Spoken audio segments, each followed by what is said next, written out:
Think about the last time you were relaxing in your bedroom on a quiet Tuesday night, or finishing a routine shift at a job you've held for years. You know the space, the sounds, and because of that familiarity, you feel entirely secure. This feeling is the result of normalcy bias, a mental shortcut that assumes since a situation has always been safe, it will remain that way.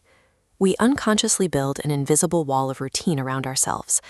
But when an active threat strikes, this bias shatters, leaving us paralyzed, unable to process the perimeter has been breached.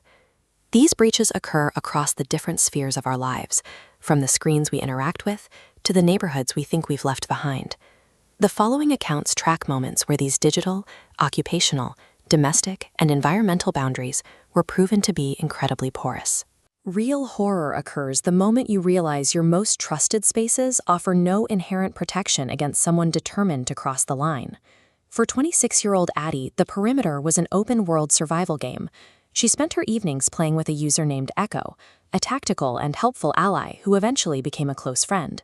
Over 6 weeks, they shared hours of conversation, migrating from game lobbies to voice calls. That trust led to a small, seemingly meaningless gesture. While sitting on her balcony, Addie took a photo of the sunset and sent it to Echo. She didn't mention her city or her address, she just wanted to share a nice view. Hidden within that photo was a layer of EXF metadata. Most smartphones automatically embed the exact GPS coordinates of where a photo was taken directly into the file. Without realizing it, Addie had broadcast her balcony's precise location.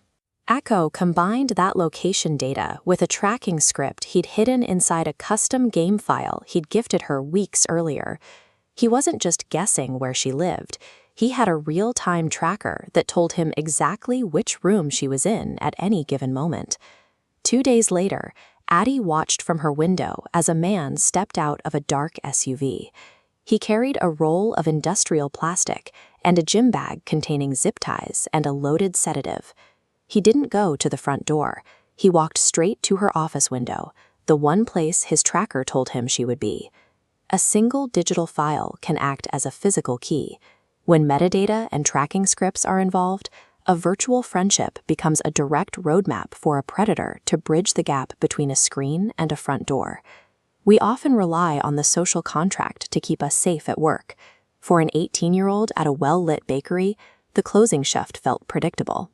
The glass front of the store allowed the employees to see everything outside, creating a sense of total situational awareness. But that awareness became a source of dread when an erratic man entered the shop with a massive bag of carnival popcorn. After receiving 2 free cookies, he became aggressively pushy, repeatedly demanding the employees take some of his popcorn. His refusal to follow basic social cues created a tension that the physical environment couldn't ease. Once they managed to get him out and lock the door, the situation escalated.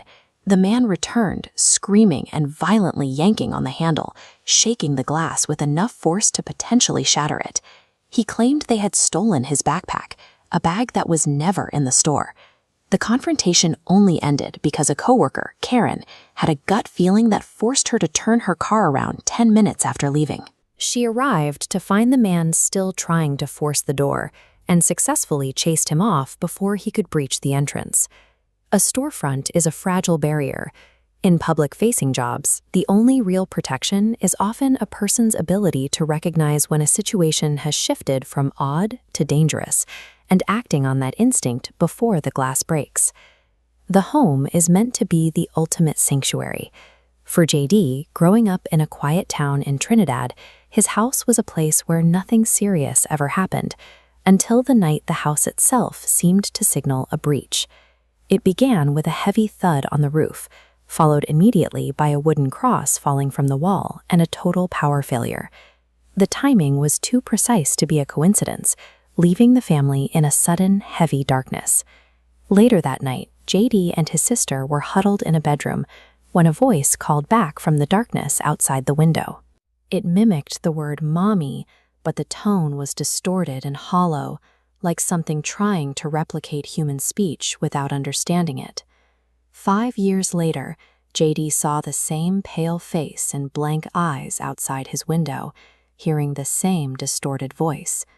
His sister's independent account of the same figure, appearing only weeks earlier, confirmed that the presence remained tied to that house, regardless of how much time had passed.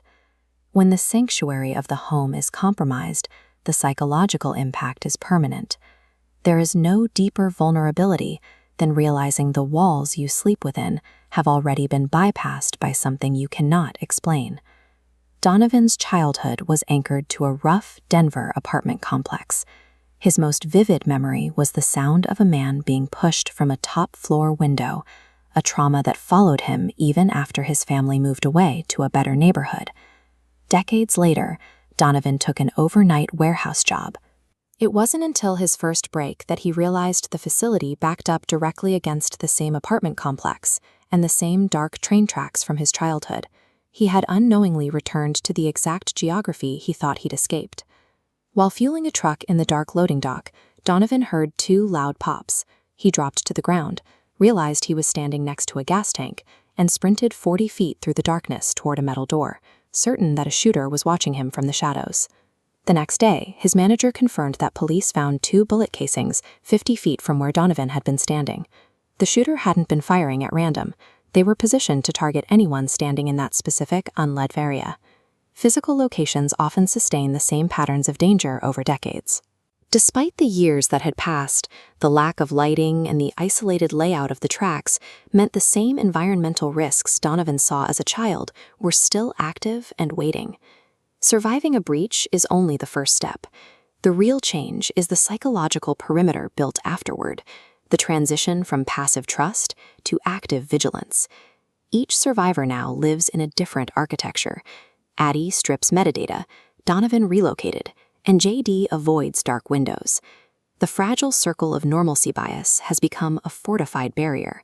Safety is no longer assumed. It must be actively defended every day. We like to believe our walls and passwords are absolute, but true security isn't a passive guarantee. It's an ongoing practice of trusting your instincts and respecting the fact that the world is far more unpredictable than our routines suggest.